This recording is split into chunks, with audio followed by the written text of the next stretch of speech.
மத்திய அரசு மத்திய அரசு மதச்சார்பின்மைக்கு எதிராக செயல்படாதே மத்திய அரசு மதச்சார்பின்மைக்கு எதிராக செயல்படாதே மறக்கக்கூடாது அவர் நஸ்ரை மறக்கக்கூடாது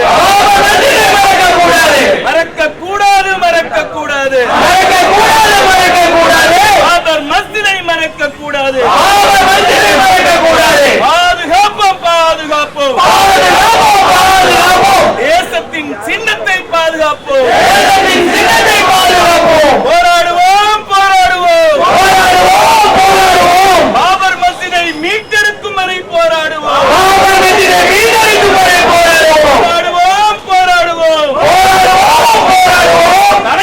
தலைமுறையாக போராடுவோம். இன்றைய தினம்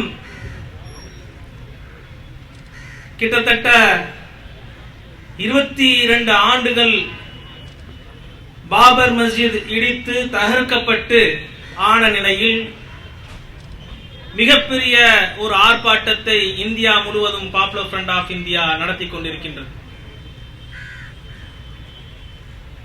450 வருடங்கள் பழமையான முஸ்லிம்கள் தொழுது கொண்டிருந்த வணக்கத்தலமான பாபர் மஸ்ஜித் 1949 ஆண்டு திருட்டுத்தனமாக அங்கு சிலைகளை வைத்து அதன் ஒவ்வொரு நிலையிலும் ஒவ்வொரு காலகட்டத்திலும் நீதியை குழி தோண்டி புதைத்து இறுதியாக பாபர் மஸ்ஜித் 1992 டிசம்பர் இன்றைய தினம் ஷஹீதாக்கப்பட்டது. இதை யார் செய்தார்கள்? இந்த தேசத்திலே இந்த தேசத்துடைய மக்கள் அனைவர்களும் சம நீதியுடனும் இந்த தேசத்தில் உள்ள ஜனநாயகத்தை போற்றி அந்த ஜனநாயகத்தின்படி தன்னுடைய வாழ்வை அமைத்துக் கொள்ள வேண்டும். இந்த நாட்டில் இருக்கக்கூடிய மதச்சார்பின்மை போற்றப்பட வேண்டும். மதத்தின் அடிப்படையில் இங்கு வேறுபாடுகள் பார்க்கக்கூடாது என்ற சமநீதியை வழங்கக்கூடிய சமூக நீதியை போற்றக்கூடிய அரசியல் சாசன சட்டத்தை இயற்றுவதற்கு உறுதுணையாக இருந்த அண்ணல் அம்பேத்கர் அவர்கள் நினைவு நாளில் பாபர் மஸ்ஜித் இடிக்கப்பட்டது. இந்த பாபர் மஸ்ஜிதை இடித்தவர்கள் எப்படிப்பட்டவர்கள்? அண்ணல் அம்பேத்கர் அவர்கள் இந்த தேசத்தில் இருக்கக்கூடிய ஒற்றுமையை போற்ற வேண்டும் என்பதற்கான அடிப்படை தாரக மந்திரமாக வைத்து சமநீதி, சமூக நீதி, அதேபோல் மதசார்பின்மை போன்றவற்றை உறுதியாக நம்பி அதன் அடிப்படையில் அரசியல் சாசன சட்டத்தை உருவாக்கினார்கள். அதே அரசியல் சாசன சட்டத்தை உருவாக்கி கொடுக்கப்பட்ட அந்த அரசியல் சாசன சட்டத்தின் அடிப்படையில் இன்று மனிதநேயம் போற்றப்படுகின்றது. இன்றைய நீதி பரிபாலனங்கள் நடந்து கொண்டிருக்கின்றது. இன்றைய காவல்துறை கட்டமைக்கப்பட்டிருக்கின்றது. இன்றைய அரசியல் அரசாங்கம் அனைத்தும் கட்டமைக்கப்பட்டிருக்கின்றது. இன்றைய தினம் பாபர் மஸ்ஜிதிற்கான ஒரு போராட்டத்தை நடத்துவதற்கு அனுமதி கொடுத்தது என்ன? இந்த அரசியல் சாசன சட்டம் தான். என்னுடைய உரிமையை கேட்பதற்கு நான் போராடலாம். என்னுடைய உரிமையை பெறுவதற்காக யாரையும் எப்பொழுதும் குறை கூறலாம், யாரையும் நாங்கள் விமர்சித்து பேசலாம் என்ற அடிப்படை தாரக மந்திரமாக திகழக்கூடிய அரசியல் சாசன சட்டத்தை உருவாக்கி அந்த சட்டத்தின்படி நாங்கள் எல்லாம் இந்தியாவில் இருக்கக்கூடிய அனைத்து மக்களும் ஆட்சியாளர் முதல் அடிப்படை மக்கள் வரைக்கும் போற்றி அந்த அரசியல் சாசன சட்டத்தை அந்த விரும்பியங்களை மதித்து நடக்கக்கூடிய நிலையில் ஒரே ஒரு கூட்டம், அந்த கூட்டம் காந்தியை கொன்ற கூட்டம். எதற்காக காந்தியை கொன்றார்கள்? மதசார்பின்மை பேசியதற்காக காந்தியை கொன்றார்கள். இங்கு உள்ள மக்கள் சம நீதியுடன் வாழ வேண்டும், சமூக நீதியுடன் வாழ வேண்டும் என்ற ஒரு அடிப்படை தாரக மந்திரத்தை போற்றியதற்காக அவர் படுகொலை செய்யப்பட்டார். அப்படி படுகொலை செய்த அதே கூட்டம் தான் இன்று பாபர் மஸ்ஜிதை 1992 இடித்து தகர்த்து தரைமட்டமாக்கி ஆக்கியது. ஆக பாபர் மஸ்ஜிதை இடித்தவர்கள் இந்த நாட்டுடைய ஜனநாயகத்தை நம்பாதவர்கள், இந்த நாட்டுடைய சமூக நீதியை நம்பாதவர்கள், இந்த நாட்டில் சமூக நீதியும் சமநீதியும் வழங்கப்படக்கூடாது என்பதில் உறுதியான நம்பிக்கை கொண்டவர்கள் தான் இந்த பாசிச பயங்கரவாத கும்பல். ஆகையினால் தான் அவர்களை குறித்து விமர்சனம் யாராவது செய்தால் அவர்களை நாங்கள் ரோட்டில் நடமாட விடமாட்டோம் என்று மிக தைரியமாக பேசிக் கொண்டிருக்கின்றார்கள். இதெல்லாம் போக இப்படிப்பட்ட மோசமான ஜனநாயகத்தை போற்றாத, ஜனநாயகத்தை மதிக்காத, ஜனநாயகத்தின் மீது அக்கறை கொள்ளாத ஒரு பெரிய கூட்டம், பெரிய பாசிச கும்பல். இந்த கும்பல் ஜனநாயகத்தை மதிக்காதது மட்டுமல்ல, ஜனநாயகத்துடைய விழுமியங்களை எல்லாம் தூக்கி எறிந்த பாசிச பயங்கரவாத RSS கும்பல் 92 இடித்தது. இதை பற்றி நமக்கு நன்றாகவே தெரியும்.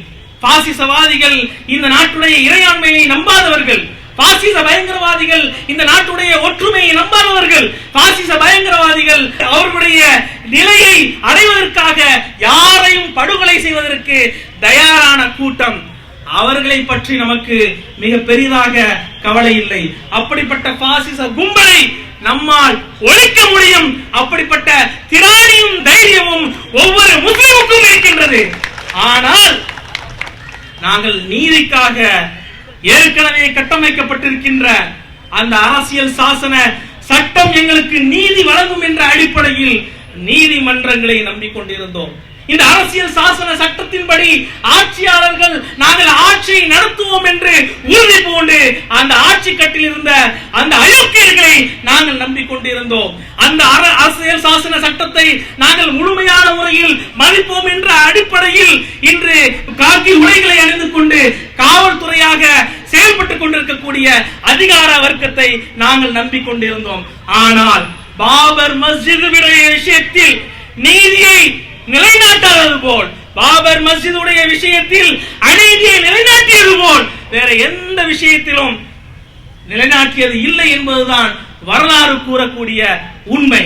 நிகழ்கால வரலாறாக இருந்தாலும் சரி, 1949 நடந்த அனைத்து விஷயங்களும் நீதிக்கு எதிரான அநீதியை திரும்ப திரும்ப வழங்கிக் கொண்டிருந்தது. யாரை நம்பிக்கொண்டிருந்தோம்?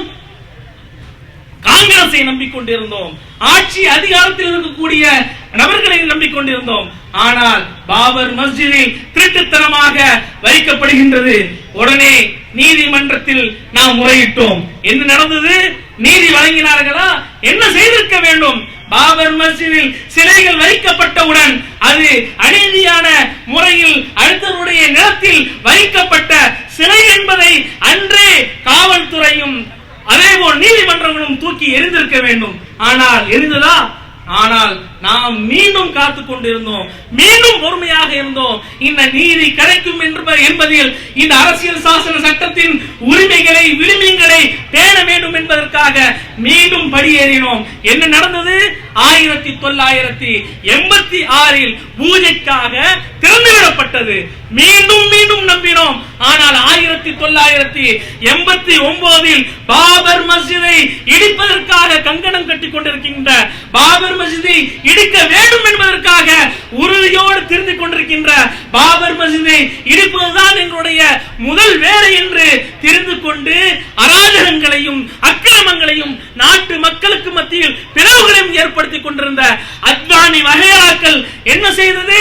பாபர் மஸ்ஜிதை இடித்து தகர்ப்போம் என்ற அடிப்படையில் 1989 இந்தியா முழுவதும் ரத யாத்திரையை நடத்தியது.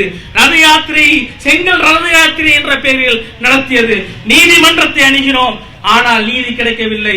அனைத்து மாநிலமும் அதற்கு அனுமதி கொடுத்தது. பாபர் மஸ்ஜிதை இடிக்கப் போகின்றோம், அதே இடத்தில் ராமர் கோவிலை கட்டப் போகின்றோம் என்ற பேச்சுக்களுடன், என்ற உறுதியுடன் கிளம்பிய அந்த கூட்டத்திற்கு அனைத்து மாநிலமும் தமிழகம் முழுவதும் அதற்கான அனுமதி வழங்கப்பட்டது. ஆனால் இன்று என்ன நடந்து கொண்டிருக்கின்றது?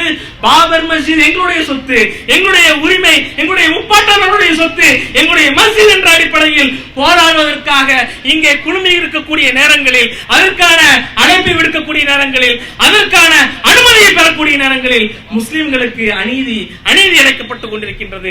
நீதி வழங்காமல் நீதியை வீழ்த்துக் கொண்டிருக்கக்கூடிய அதிகார வர்க்கங்கள் தான் இன்றும் நின்று கொண்டிருக்கின்றது. அதற்கு பிறகு 1989 ஆண்டு ஒரே ஒரு மாநிலம் மட்டும் அனுமதிக்கவில்லை. அது யார்?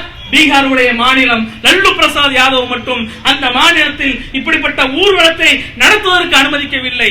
இறுதியாக 1992 பாபர் மஸ்ஜித் இடிப்பிற்காக அனைத்து மக்களையும் அழைத்தார்கள். இந்த இந்துத்துவ பயங்கரவாதிகள், பாசிச பயங்கரவாதிகள் அழைத்தார்கள். அந்த அழைப்பின் பெயரில் இந்தியா முழுவதும் பயங்கரவாதிகள் ஒன்று திரண்டார்கள். அப்பொழுதும் நீதிமன்றத்தை அணுகினோம், நீதிமன்றங்களின் படிகள் ஏறினோம். அப்பொழுது நீதிமன்றமும் அரசும் அங்கு இருக்கக்கூடிய பாரதிய ஜனதா அரசும் என்ன சொன்னது? வாக்குறுதி கொடுத்தது, அவர்கள் பஜனை பாடுவதற்காக மட்டும் வருகின்றார்கள், அவர்கள் இடிப்பதற்காக வரவில்லை என்று அன்றைய தினம் யூபி அரசு மத்திய அரசுக்கு ஒரு வாக்குறுதியை கொடுத்தது. ஆனால் வாக்குறுதியை நிறைவேற்றினார்களா? எந்த விதமான வாக்குறுதியும் நிறைவேற்றாமல் அன்று முஸ்லிம்களுடைய இறையில்லமான பாபர் மஸ்ஜித் தகர்த்து எறியப்பட்டது. இப்படிதான் நாம் ஒவ்வொரு முறையும் நீதிக்கான போராட்டத்தில் நீதியை வேண்டும் என்ற அடிப்படையில் கோரிக்கையும் போராட்டங்களையும் வைத்துக் கொண்டிருக்கின்றோம். ஆனால் அவர்கள் நீதியை மிதிக்கக்கூடியவர்களாக, இந்த ஜனநாயகத்தை நம்பாதவர்களாக, ஜனநாயகத்தை தூக்கி எறியக்கூடியவர்களாக இருந்து கொண்டிருக்கின்றார்கள். ஆனால் இனியும் எங்களுக்கு தைரியமும் திராணியும் இருக்கின்றது. அதே இடத்தில் இருக்கக்கூடிய சிலைகளையும் இருக்கக்கூடிய கட்டடங்களையும் அழித்து தகர்த்து விட்டு ஒரே நாளில் இந்தியா முழுவதும் இருக்கக்கூடிய பாப்புலர் ஃப்ரண்ட் ஆஃப் இந்தியாவின் சகோதரர்கள் ஒன்று கூடினால் நிச்சயமாக எங்களால் கட்ட முடியும். அப்படிப்பட்ட திராணி எங்களுக்கு இருக்கின்றது. ஆனால் எதற்காக காத்துக் கொண்டிருக்கின்றோம்? இந்த நாட்டுடைய இறையாண்மை பாதுகாக்கப்பட வேண்டும், இந்த நாட்டுடைய அரசியல் சாசன சட்டம் போற்றப்பட வேண்டும் என்பதற்கான நீதியை வேண்டி காத்துக் கொண்டிருக்கின்றோம். இந்த நீதிக்கான போராட்டத்தை நாங்கள் நடத்தி கொண்டே இருப்போம். பாபர் மஸ்ஜித் கட்டி தீரும் வரை நடத்தி கொண்டே இருப்போம். வரக்கூடிய ஜெனரேஷனுக்கு நாங்கள் இந்த அழைப்பை விடுத்துக் கொண்டிருக்கின்றோம். நாங்கள் கட்டவில்லை என்றாலும் சரி, எங்களுடைய குழந்தைகள் நிச்சயமாக பாபர் மஸ்ஜிதை அதே இடத்தில் கட்டி தீரும். இந்த நீதியை நிலைநாட்டும். எங்களுக்கு வேண்டியது நீதியை தவிர எங்களுக்கு வேண்டியது எங்களுக்கு நீதி மட்டுமே வேண்டும். எங்களுக்கு ஜட்ஜ்மெண்ட் தேவையில்லை, தீர்ப்பு தேவையில்லை. நாங்கள் தீர்ப்புக்காக காத்துக் கொண்டிருக்கவில்லை, நீதிக்காக காத்துக் கொண்டிருக்கின்றோம். அந்த நீதி கிடைக்கும் வரை எங்களுடைய போராட்டம் நடந்து கொண்டே இருக்கும். அந்த நீதிக்காக எங்களுடைய வேர்வைகளை ரத்தமாக சிந்துவோம், எங்களுடைய ரத்தத்தை வேர்வையாக சிந்துவோம். அந்த நீதி கிடைக்கும் வரை நாங்கள் ஓய மாட்டோம். எங்களுடைய குழந்தைகளையும் எங்களுடைய குடும்பத்தையும் அதற்காக கேடயமாக ஆக்கி அந்த நீதியை நிச்சயமாக பெற்றே தீர்வோம். நிச்சயமாக இந்த உலகம் அப்படிப்பட்ட ஒரு நீதியை வரக்கூடிய காலங்களில் பார்க்கும் என்பதை உறுதியுடன் கூறிக்கொண்டு அந்த நீதிக்கான போராட்டத்தில் தொடர்ந்து எங்களோடு பங்கெடுக்க வேண்டும் என்று நாங்கள் பொதுஜனத்தை நாங்கள் பாப்புலர் ஃப்ரண்ட் சார்பாக கேட்டுக்கொண்டிருக்கின்றோம். இதில் இந்த விஷயத்தில் முஸ்லிம்கள் இந்துக்கள் என்பது கிடையாது. இங்கு நீதியா அநீதியா என்பதை பார்க்க வேண்டும். முஸ்லிம்களுடைய கட்டிடமா அல்லது மஸ்ஜிதா என்பதை விட அது நீதியா அநீதியா, நாங்கள் நீதியின் பக்கம் இருக்கின்றோமா அநீதியின் பக்கம் இருக்கின்றோமா என்ற அடிப்படையில் காவல்துறை அதிகாரிகளும் சரி, ஆளுகின்ற அரசியல்வாதிகளும் சரி, ஆட்சி பீடத்தில் ஆட்சி கட்டில் உட்கார்ந்திருக்கக்கூடிய அரசியல்வாதிகளும் சரி, நீதிமன்றத்தில் நீதி பரிபாலனங்களை பார்த்து எழுதக்கூடிய நீதிபதிகளாக இருந்தாலும் சரி, சாமானிய மக்களாக இருந்தாலும் சரி, அனைவர்களும் நீதிக்காக ஒன்று திரள வேண்டும். அதற்கான ஒரு வரலாற்று சூழலை தான் உங்களுக்கு முன்னால் நாங்கள் பதித்துக் கொண்டிருக்கின்றோம். நாங்கள் பதித்துக் கொண்டே இருப்போம். நீதி கிடைக்கும் வரை எங்களுடைய போராட்டமும் எங்களுடைய வரலாற்றை சொல்லக்கூடிய இப்படிப்பட்ட தருணங்களையும் நாங்கள் ஏற்படுத்திக் கொண்டிருப்போம். நிச்சயமாக நீதி கிடைக்கும், அது நாங்களே பார்ப்போம் என்பதை இந்த நேரத்தில் உறுதியுடன் கூறிக்கொண்டு என்னுடைய உரைக்கு முற்றுப்புள்ளி வைக்கின்றேன். அல்ஹம்துலில்லாஹி ரப்பில் ஆலமீன்.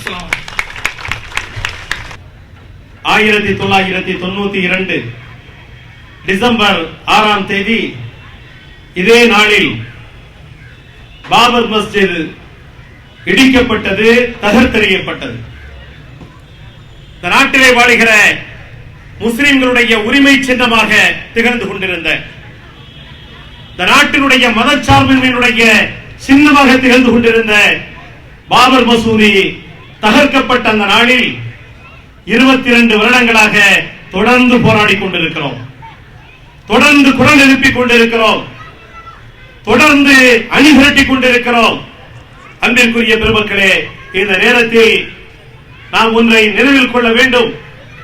இந்த பாபர் மஸ்ஜிதை, பாபரி பள்ளிவாசலை இடித்தவர்கள், அதை தகர்த்தவர்கள், இந்த காட்டு மிராண்டித்தனத்தை நிகழ்த்தியவர்கள், அவர்கள் யார்? வரலாறு முழுவதும் இடிப்பதையே தொழிலாக கொண்டவர்கள், அழிப்பதையே வரலாறாக கொண்டவர்கள் இந்த கைவர்கள், சங் பரிவார அந்த பாசிச சக்திகள். வரலாறு முழுவதும் பார்க்கிறோம். சமண ஆலயங்கள், புத்த ஆலயங்கள், நூற்றுக்கணக்கில் ஆயிரக்கணக்கில் ஆலயங்களை தகர்த்தெறிந்த வரலாறு இந்த கபோதிகளுடைய வரலாறு. அன்பிற்குரிய பெருமக்களே, இந்த நாட்டினுடைய மதச்சார்பின்மையை இடித்தவர்கள் அவர்கள், இந்த தேசத்தினுடைய ஒற்றுமையை அழித்தவர்கள் அவர்கள், இந்த தேசத்தில் பல்லாயிரக்கணக்கான மக்களுடைய உயிரை, உடைமைகளை அழித்தவர்கள் அவர்கள். இவருடைய வரலாறு முழுவதும் ஆக்கத்திற்குரிய வரலாறு. இவருடைய வரலாற்றில் எதையும் பார்க்க முடியாது.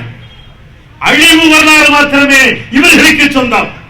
ஆனால் இந்த தேசத்திலே வாழுகிற இஸ்லாமியர்களுடைய வரலாறு என்பது இந்த தேசத்தினுடைய சுதந்திர இந்தியாவை வடிவமைத்தவர்கள், இந்த தேசத்தினுடைய விடுதலையை பெற்றுக் கொடுத்தவர்கள், இந்த தேசத்தினுடைய பண்பாட்டை, இந்த தேசத்தினுடைய நாகரிகத்தை, இந்த தேசத்தினுடைய கலாச்சாரத்தை உருவாக்கி கொடுத்தவர்கள்.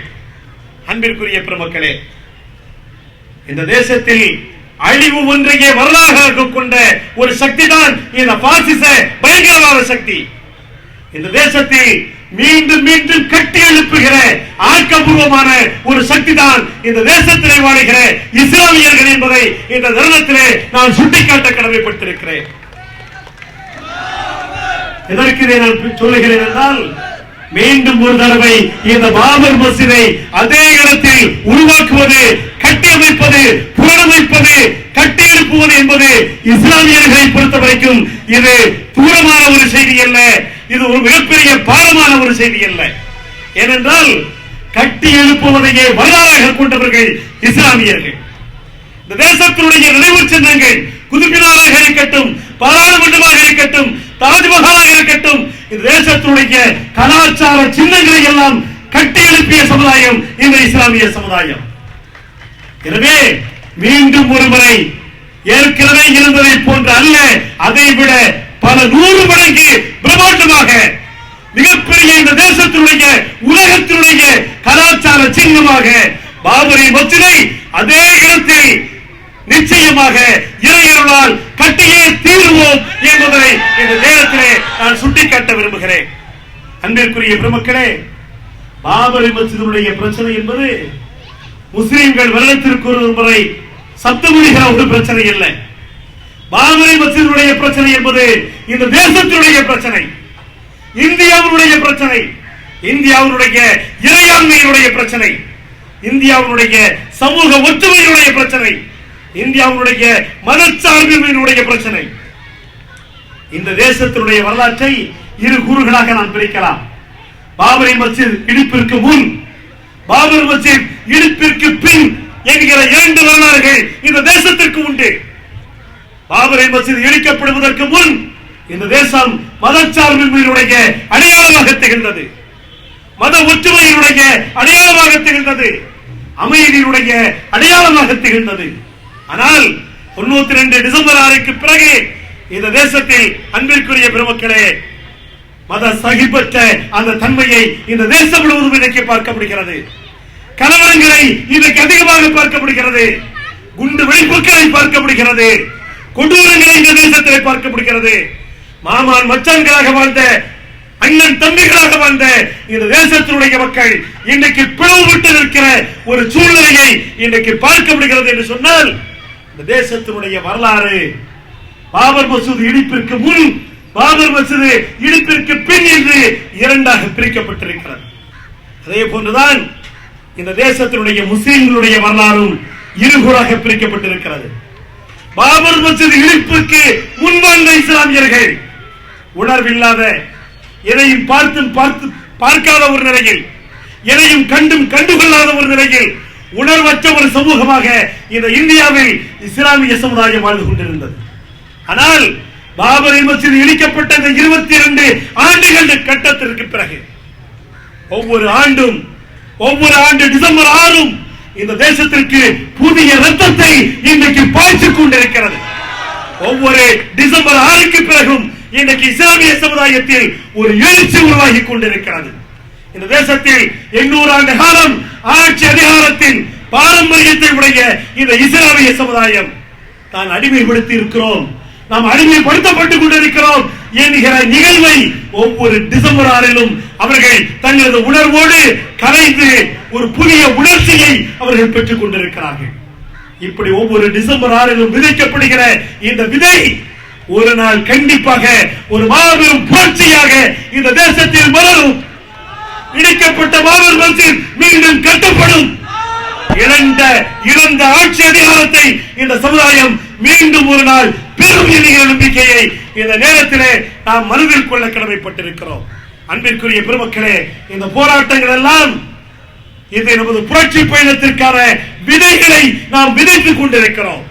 தோழர் எனக்கு முன்னால் பேசியதை போல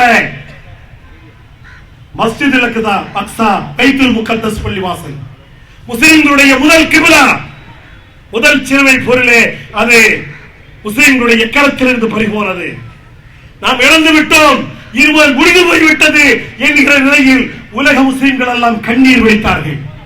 ஆனால் 90 வருடங்களுக்கு பிறகு உலகத்தினுடைய அந்த சிறுவை சாம்ராஜ்யங்கள் நினைத்து பார்க்க முடியாத ஒரு மாபெரும் புரட்சி சலாஹுதீன் அய்யூபி ரஹ்மத்துல்லாஹி அலைஹி அவர்களால் உருவாக்கப்பட்டது. அந்த புரட்சி ஒரே நாளில் உருவான புரட்சி அல்ல. இமாமுத்தீன் செங்கி, நூருத்தீன் செங்கி போன்ற அந்த வரலாற்று புருஷர்கள், வீர தியாகிகள் அவர்கள் விதைத்த அந்த விதைகள் தான் மாபெரும் அந்த புரட்சிக்கு காரணமாக மாறியது. அதே போன்று இன்றைக்கு நாம் விதைக்கிற விதைகள் ஒரு நாள் பாபரி மஸ்ஜித் இருக்கிற அந்த பள்ளிவாசல் கட்டப்படுவதற்கு அது விதைகளாக மாறும், அது காரணங்களாக மாறும் என்பதை இந்த நல்ல நேரத்திலே நாம் புரிந்து கொள்ள வேண்டும். தேசத்தில் இருக்கிற காவி பயங்கரவாதிகளுக்கு நாங்கள் சொல்லிக் கொள்வோம், வரலாறை நீங்கள் படித்து பாருங்கள். மஸ்ஜித் அக்ஸாவுடைய வரலாறு மாத்திரமல்ல, நிறைய வரலாறு இஸ்லாமியர்களிடத்திலே உண்டு. மங்கோலிய தாத்தாரியர்கள் இஸ்லாமியர்களுக்கு உள்ளே ஊடுருவி அவர்களது மண்டை ஓடுகளை பிளந்து கால் முட்டளவிற்கு அவர்களது ரத்தத்தை ஓட்டிய அந்த மங்கோலிய தாத்தாரியர்கள் ஒரு காலத்திற்கு பிறகு அவர்கள்தான் இந்த சமூகத்தினுடைய ஆளுமை மிகுந்த ஆட்சியாளர்களாக மாறினார்கள். இது வரலாறு. பாபர் யார், அவுரங்கசீப் யார், ஜஹாங்கீர் யார், இவர்கள் எல்லாம் இஸ்லாமிய சமுதாயத்தை வேறறுப்பதற்காக வந்த மங்கோலிய தாத்தாரிகளுடைய பரம்பரை தான் முகலாயர்கள் என்பது வரலாற்று உண்மை. எனவே பாபர் மஸ்ஜித் தகர்ந்து விட்டது, எல்லாம் முடிந்து போய்விட்டது, முஸ்லிம்கள் அடிமைப்படுத்தப்பட்டு விட்டார்கள், இனிமேல் ஒன்றுமே நடக்காது என்று யாரும் மனப்பால் குடித்து விடாதீர்கள். ஒவ்வொரு தோல்விக்கு பிறகும், ஒவ்வொரு வீழ்ச்சிக்கு பிறகும் இஸ்லாம் வீறு கொள்ளுகிறது, இஸ்லாம் எழுச்சி பெறுகிறது.